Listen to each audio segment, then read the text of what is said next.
Welcome back. ये सर्दी खांसी आखिर जाती क्यों नहीं, क्योंकि इस बार बहुत लोगों का ये अनुभव है। इनफैक्ट मैं जब हमने ब्रेक लिया तो काफ़ी सारे सवाल भी हमारे पास सोशल मीडिया पर आए जिसमें लोग पूछ रहे हैं कि उनके साथ भी बिल्कुल यही अनुभव है।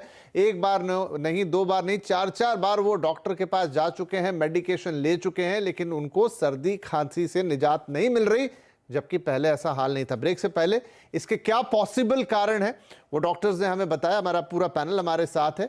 अब थोड़ा सा उपाय की तरफ बढ़ जाते हैं। तो डॉक्टर शर्वरी, क्या उपाय हो सकते हैं? आप क्या करेंगे?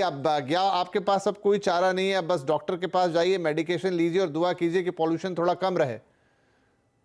जी, बिल्कुल। जैसे मैडम ने डॉक्टर बेदी ने जो बहुत अच्छे पॉइंट्स बताए हमको कि पोल्यूशन के कारण हम देख रहे हैं कि इस जो हमारे रेस्पिरेटरी सिस्टम है वो कुछ हद तक इम्पैक्ट इस तरह से हो रहा है कि हम बहुत प्रोन हो रहे हैं, मतलब हमारे इन्फेक्शंस के चांसेस बहुत इजीली बढ़ रहे हैं।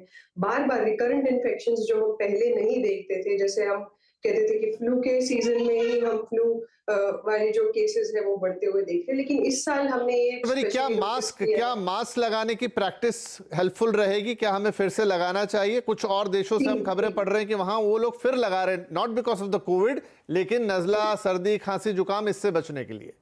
जी, देखिए, primary prevention always is better, इसीलिए हैंड वॉशिंग, मास्क पहनना, खासकर ऐसी जगहों पे जहाँ पे आपको लगता है कि कम्युनिटी स्प्रेड हो सकता है, भीड़ भाड़ वाले जगहों पे, मार्केट एरियाज में जहाँ पे बहुत क्राउडिंग होता है और वेंटिलेशन बहुत अच्छा नहीं होता है, उन जगहों में खासकर हमको मास्क पहनना जो है वो आई थिंक रखना चाहिए as a habit. Also hand washing बहुत जरूरी है, क्योंकि हम कई सारी एक दूसरे से मिलते हैं, कई सारी चीजें छूते हैं, तो हैंड वॉशिंग भी एक बहुत बिल्कुल, जरूरी क्योंकि प्राइमरी दिन भर आजकल प्रिवेंशन। लोग छींकते ही रहते हैं और उन्हें याद नहीं रहता कि वो छींकने में अपना हाथ इस्तेमाल कर लेते हैं। फिर वो अब पहले जैसा रहा नहीं कि सैनिटाइज कर रहे हैं बार बार या मास्क लगा रहे हैं। पर ये इंपॉर्टेंट रहेगा, अगर मास्क लगा लें तो सर्दी खांसी जुकाम से भी बचेंगे, पॉल्यूशन से भी बचेंगे, and in fact hand sanitisation quickly. Rashi ji, मुझे ये बताएं, बहुत सारे बड़े बुजुर्ग इन दिनों सलाह दे रहे हैं कि आप गर्म दूध पीजिए, हल्दी डाल लीजिए, उसमें छुआरा खारक डाल लीजिए। क्या इस तरह के घरेलू उपाय आपको एक हद तक रिलीफ दे सकते हैं? बिल्कुल दे सकते हैं। जैसे कि हमने कोविड के टाइम पे भी देखा था कि हमारे को बहुत रिलीफ मिलता है। मगर ये जितने भी हम काढ़े बनाते हैं, एक तो इनमें जो-जो हम इंग्रीडिएंट्स डालते हैं, जैसे कि तुलसी डाली या अगर हमने उसके अंदर अदरक डाला है, हल्दी डाला है, इन सब की मात्रा हमें बहुत कम रखनी होती है। बिल्कुल चुटकी भर हल्दी ही हमारे लिए काफ़ी होती है।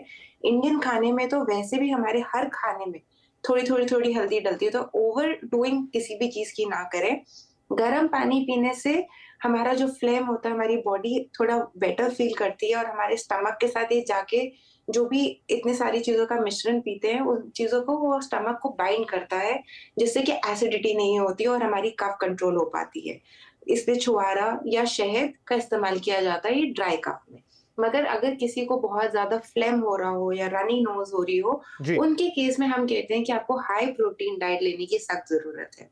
ठीक है। जिसके साथ हेल्दी फैट्स लेने चाहिए, तो आपके सीड्स हो गए, जैसे कि हमारे खरबूजे के बीज, वो बहुत फ़ायदेमंद होते हैं। हमारे पम्पकिन पेठे के बीज हो गए और हमारे ये अलसी के बीज। ठीक इन है। सारी चीज़ों को अगर आप हल्का-सा ड्राई रोस्ट करके घर में रखेंगे और पूरे दिन में 1 चम्मच लेते हो, तो आपको सारी एंटीऑक्सीडेंट्स ज़िंक, मैग्नीशियम और ऐसी बहुत राइट, सारी तो ये खूबियाँ घरेलू इनमें उपाय से हैं होती हैं। जिनसे आप एक हद तक अपनी सर्दी खांसी को न्यूट्रलाइज कर सकते हैं, कंट्रोल कर सकते हैं, अपनी इम्यूनिटी